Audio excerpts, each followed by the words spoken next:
ತಾಯಿನಾಡೆ ದೊಡ್ಡದೆಂದು ಸಾರಿ ವೀರ ಪರಾಕ್ರಮಗಳಿಂದ ಬ್ರಿಟಿಷರ ವಿರುದ್ಧ ಹೋರಾಡಿ ಕಿತ್ತೂರಿಗೆ ಮೊದಲ ಜಯ ತಂದುಕೊಟ್ಟ ಕಿತ್ತೂರ ಚೆನ್ನಮ್ಮಳ ಬಲಗೈ ಬಂಟ ಕ್ರಾಂತಿವೀರ ಸಂಗೊಳ್ಳಿ ರಾಯಣ್ಣ.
ವಿಷಯವೇನೆಂದು ಕೇಳಿ ಮಹಾಮಂತ್ರಿಗಳೇ.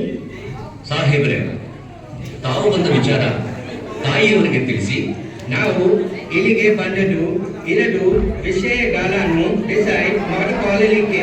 ಯಾವ ವಿಷಯ? ನೀವು ಮನ್ರು ಒಪ್ಪಂದದ ಪ್ರಕಾರ ತತ್ವವನ್ನು ಕೊಡುತ್ತಿಲ್ಲ ಯಾಕೆ?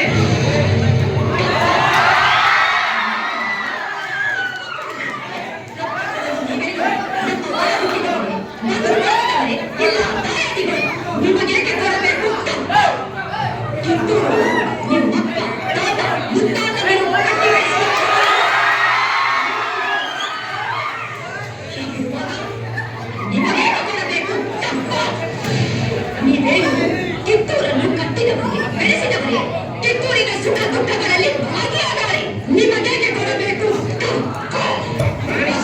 ನೀವು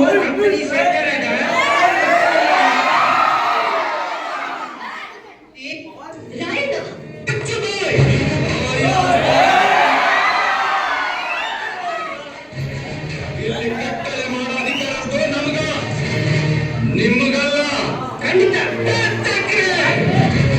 ಕನ್ನಡಿಗರ ಮಾನವಿಮಾನ ನಿನ್ನಂತ ಕಚ್ಚಿದಾಗಿ ಗೊತ್ತೈತಿ. ಇದು ಕೆಚ್ಚದ ಕಲಿಗಳ ಬೀರೈತಿ, ಅಂಜಿಕೆ ಮುದರಿದ ನಾಡೈತಿ. ಕಿತ್ತೂರು ದೇಶಾಭಿಮಾನ ಸ್ವಾಭಿಮಾನದ ಗೂಡೈತಿ. ಇಂಥ ನಾಡ್ಗ ನೀರಿನ ಜೀವ ಭಯ ತೋರಿಸ್ತಿ.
ನಮ್ಮ ದೇಶಕ್ಕೆ ಸ್ವಾತಂತ್ರ್ಯ ಕೊಡ್ತೀರಾ? ಇಲ್ಲಿ ಪ್ರಶ್ನೆ ಕೇಳುವ ಹಕ್ಕು ನಮ್ಮದು, ಉತ್ತರ ಹೇಳುವ ಕರ್ತವ್ಯ ಅಪರಾಧಿ ಸ್ಥಾನದಲ್ಲಿರುವ ನಿನ್ನದು. ನಾ ಯಾವ ಅಪರಾಧನೂ ಮಾಡಿಲ್ರಿ. ರಾಯಣ್ಣ, ನಿನ್ನನ್ನು ಕೊಲೆಗಾರ, ಚುಲಿಗೆಕೋರ, ಬಂಡುಕೋರ, ರಾಜದ್ರೋಹಿ ಎಂದು ಆಪಾದಿಸಿದ್ದಾರೆ. ರೀ ಜಡ್ ಸಾಹೇಬ್ರ, ರಾಜ್ಯದ್ರೋಹ ಮಾಡ್ಲಿಕ್ಕ ನಾನೇ ನಿಮ್ಮ ದೇಶ ಇಂಗ್ಲೆಂಡ್ ಬಂದಿದ್ದ? ನಾ ಬಂಡುಕೋರ ಅಲ್ರಿ, ಬಂಡಾಯಗಾರ. ದಂಡು ಸೇರಿಸಿ ಬಂಡು ಮಾಡಿದ್ದು ನಮ್ ಕಿತ್ತೂರ್ನ ಗುಲಾಮ್ಗಿರಿಗೆ ತರದ್ರಲ್ಲ, ಆ ಬಿಡಾಡಿ ನಾಯಿಗಳ ವಿರುದ್ಧ. ನಾ ಸುಲಿಗೆಕೋರ ಅಲ್ರಿ, ಸ್ವಾತಂತ್ರ್ಯ ಹೋರಾಟಗಾರ.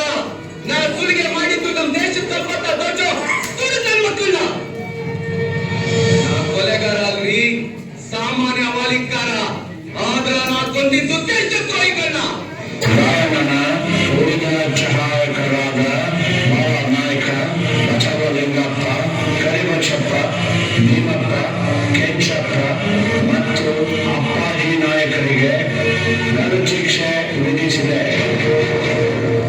ಈ ಅಪರಾಧಗಳಿಗೆಲ್ಲ ಮುಖ್ಯ ಕಾರಣಕರ್ತನಾದ ರಾಯಣ್ಣನನ್ನು ರಾಜದ್ರೋಹಿ, ದಂಗೆಕೋರ, ಅಪರಾಧಿ ಎಂದು ಪರಿಗಣಿಸಿ 26/1/1932 ಗಲ್ಲು ಶಿಕ್ಷೆಗೆ ಗುರಿ ಮಾಡಬೇಕೆಂದು ನ್ಯಾಯಾಲಯವು ಆಜ್ಞೆ ಮಾಡುತ್ತಿದೆ.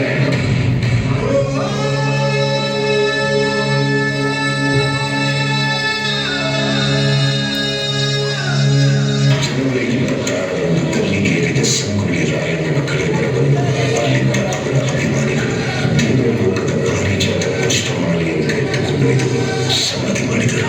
ಇಂದಿಗೂ ರಾಯಣ್ಣನ ಭಕ್ತರು ಜಾತಿ, ಮತ, ಧರ್ಮಗಳ ಭೇದ ಭಾವವಿಲ್ಲದೆ ಹುಟ್ಟಿದರೆ ಇನ್ನೊಬ್ಬ ಮಕ್ಕಳು ಹುಟ್ಟಲಿ ಎಂದು ತೊಟ್ಟಿಲು ಕಟ್ಟಿ ಹರಕೆ ಹೊತ್ತು ದೇವಮಾನವನಿಗೆ ಪೂಜೆ ಸಲ್ಲಿಸಿ ಫಲ ಸಿಗಲೆಂದು ಸೇವಂತಿ ಬೇಡುತ್ತಾರೆ. ರಾಷ್ಟ್ರಪ್ರೇಮಿ ಸಂಗೊಳ್ಳಿ ರಾಯಣ್ಣ ಮರಣವಾದ ಸುಮಾರು 116 ವರ್ಷಗಳ ನಂತರ